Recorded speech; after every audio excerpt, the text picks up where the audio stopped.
गया, शीश पर सवार हो गया। आप लोगों के मन में विचार चल रहा होगा कि परीक्षित राज के सिर पर सवार हो गया, परीक्षित राज के सोने के मुकुट पर बैठ गया। क्यों बैठ गया?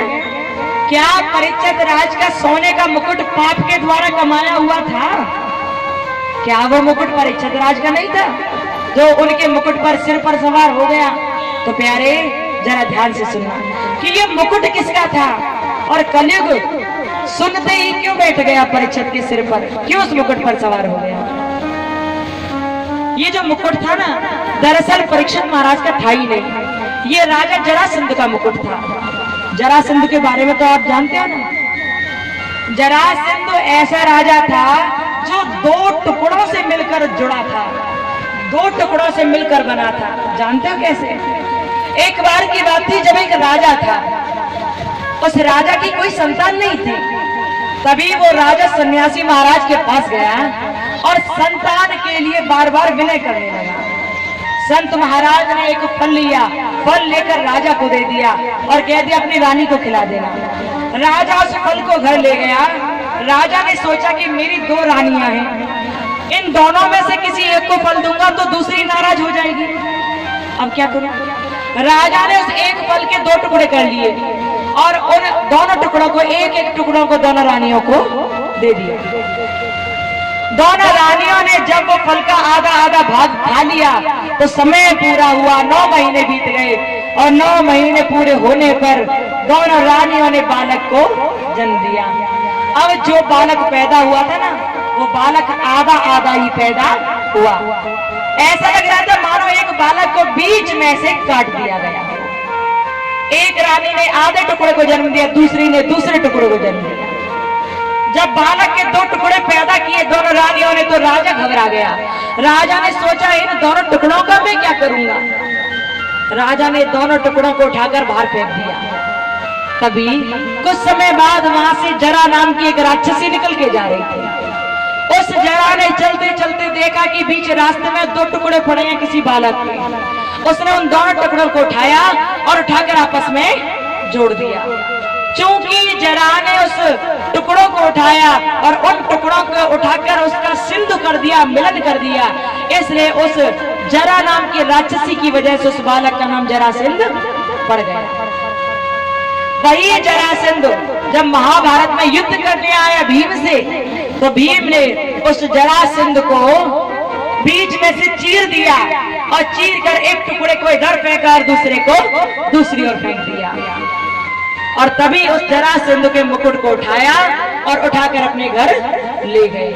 राजा परीक्षित को जब राजा बना दिया गया, वही मुकुट सिर पर रख लिया और भ्रमण करने के लिए जंगल में चले गए। जब परीक्षित ने कहा कि तू पाप के सोने में जाकर रहे, जा कलयुग जा, इतनी बात को कलयुग ने सुना और झट से वो परीक्षित के सिर पर सवार हो गया।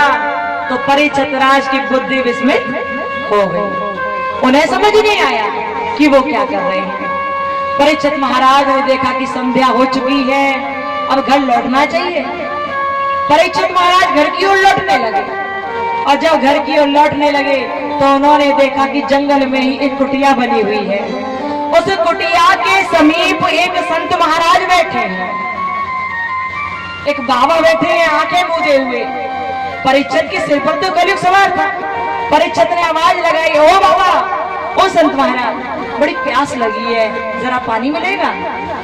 जरा पानी मिलेगा, पानी पिलाओ ना जरा हमें। संत महाराज भगवान के ध्यान में लीन थे। उन्होंने आंखें नहीं खोली, भगवान का ध्यान करते रहे संत महाराज। अब तो ये देखकर परीक्षित राज बड़े क्रोध में आ गए और क्रोध में आकर उन्होंने बार बार कहा, ओ महाराज, ओ संत बाबा, तुमने मेरी आज्ञा की अवहेलना की है, इसका दंड तुम्हें भोगना पड़ेगा। अरे संत महाराज, मुझे पानी पिलाओ, मुझे जल पिलाओ, बड़ी प्यास लगी है मुझे। लेकिन संत ने आंखें नहीं खोली। परीक्षित राज इतने नाराज हुए कि उन्होंने थोड़ी दूर बढ़कर देखा कि एक मरा हुआ सर्प पड़ा है। परीक्षित ने वही सर्प उठाया और उठाकर समीक ऋषि के कंठ में डाल दिया। उन सन्यासी महाराज के और समीक ऋषि के गले में मरे हुआ सांप डाल दिया और परीक्षित वहां से चले गए। परीक्षित महाराज के इस कृत्य को समीक ऋषि के पुत्र श्रृंगी ऋषि के कुछ चेले देख रहे थे। उन चेलों ने दौड़कर श्रृंगी ऋषि से कहा, अरे श्रृंगी महाराज, अरे गुरुदेव, वहां जाकर देखिए, आपके पिता के गले में मरे हुए सर्प को डालकर गया है वो परीक्षित। आपके पिता का दोष नहीं था, वो बेवजह डालकर गया। ये सुनकर श्रृंगी ऋषि बड़े नाराज हो गए, क्रोध में आए और वहीं खड़े हो गए और कौशिकी नदी के पास खड़े होकर उन्होंने अपनी अंजलि में थोड़ा जल लिया, हथेली में थोड़ा जल लिया और जल लेकर वहीं पर परीक्षित को श्राप देने लगे। अरे ओ परीक्षित, तू बड़ा मद का मतवाला हो गया। अरे परीक्षित, तुमने मेरे पिता को अकारण ही परेशान कर दिया। मैं तुझे श्राप देता हूँ कि आज के दिन को छोड़कर सिर्फ 7 दिन के भीतर ही तुझे तक्षक डस लेगा, तुझे मृत्यु व्यापेगी। मैं तुझे श्राप देता हूँ कि आज से 8वें रोज तुझे मृत्यु व्यापेगी, तुझे तक्षक डसेगा। ये श्राप दे दिया गया। श्रृंगी ऋषि दौड़ते हुए समीक ऋषि के पास गए और बोले, पिताजी नेत्र खोल कर देखिए परीक्षित क्या कर गया। नेत्र खोलिए। समीक ऋषि ने नेत्र खोले। श्रृंगी ऋषि ने बार बार कहा, पिताजी देखिए वो क्या कर कर गया है, लेकिन मैंने उसे श्राप दे दिया है। इस बात को सुनकर समीक ऋषि दुखी हो गए और दुखी होकर बोले, अरे श्रृंगी, ये तुमने ठीक नहीं किया, क्योंकि परीक्षित जो कर कर गया उसमें परीक्षित का कोई दोष नहीं था। उसके सिर पर कलयुग सवार था, वो नहीं जान पाया कि वो क्या कर गया, उसका दोष नहीं था। अब एक काम करो कि तुम जल्दी अपने कुछ शिष्यों को भेजो या तुम जाओ, जाकर के परीक्षित को बता दो कि उसके पास सिर्फ 7 दिन का समय है। इन 7 दिनों में वो सच्चे मन से भगवान का ध्यान करे और भगवान का ध्यान करके प्रभु की प्राप्ति करे, मोक्ष की प्राप्ति करे, जिससे उसका उद्धार हो जाए। जाओ, जल्दी जाओ, चले जाओ। इस प्रकार की बात कही। इस बात को सुनकर श्रृंगी ऋषि ने अपने शिष्यों को भेज दिया। शिष्य दौड़ते हुए परीक्षित के घर पहुंचे और जाकर सारी बात बता दी।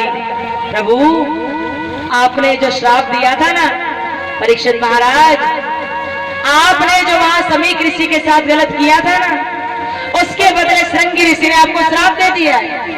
आज से 8वें रोज आपको तक्षक डस लेगा, इसलिए आप जाइए, जाकर भगवान का ध्यान कीजिए। परीक्षित ने ये बात सुनी, जैसे तैसे रात काटी महाराज परीक्षित ने।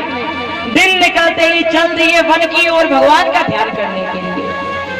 चलते चलते जब जंगल में पहुंचे तो अनेक ऋषि मुनि ब्राह्मण आए परीक्षित को समझाने के लिए और बार बार कहने लगे कि ये तो होली थी जो हो गई। अनेक प्रकार से समझाते हैं, परीक्षित भगवान का ध्यान करो ताकि 7 दिन के भीतर तुम्हारी मुक्ति हो जाए, भगवान का ध्यान करो। परीक्षित सब ऋषि मुनियों की बात सुनते हैं लेकिन समझ नहीं पाते कि वो कैसे ध्यान करें, क्या ध्यान करें। परीक्षित के पास अनेक ऋषि मुनि बैठे हैं, भारद्वाज, गौतम, वशिष्ठ, जमदग्नि, पाराशर, विश्वामित्र, दुर्वासा, अत्रि, अनेक ऋषि हैं। ऋषियों की बात तो सुन रहे लेकिन समझ नहीं पाए। इतने में ही क्या देखा कि परीक्षित जब शांत मन से बैठे थे तभी वहां पर श्री सुखदेव जी महाराज का प्रादुर्भाव हुआ। 16 वर्षीय श्री सुखदेव जी महाराज वहां पर आ गए। बोलो श्री सुखदेव जी महाराज की जय हो, बोलो परीक्षित महाराज की जय हो। जब तक परीक्षित अपने महल में थे तब तक महाराज कहलाए, महाराज परीक्षित कहलाए, लेकिन जब से वो महल छोड़कर जंगल में चले गए, ऋषि बन गए, तभी से उन्हें राज ऋषि परीक्षित के नाम से जाना जाने लगा। परीक्षित राज ने देखा कि सुखदेव जी के आते ही सभी ऋषि मुनि खड़े हो गए और सुखदेव जी के जो दादाजी है ना पाराशर ऋषि, वो भी खड़े हो गए सुखदेव को देखकर, झुककर प्रणाम करने लगे। अब तो परीक्षित के मन में बात चलने लगी कि ये सुखदेव कैसे हैं जो इन्हें देखते ही ऋषि से कहा, बताए ना कि ये सुखदेव जी है कौन जिन्हें देखकर आप सभी खड़े हो गए और आपने वंदना की, आप बताएं। पारस ऋषि मुस्कुरा कर बोले, अरे परीक्षित तेरे भाग्य धन्य हो गए, जो तेरे पास तुझे समझाने बुझाने के लिए आज सुखदेव यहाँ आ गए, तेरे भाग्य धन्य हो गए। अरे परीक्षित ये कोई साधारण नहीं, ये तो भगवान है, भगवान की अवतारी है, तू धन्य हो गया परीक्षित, धन्य हो गया। जिस परमात्मा के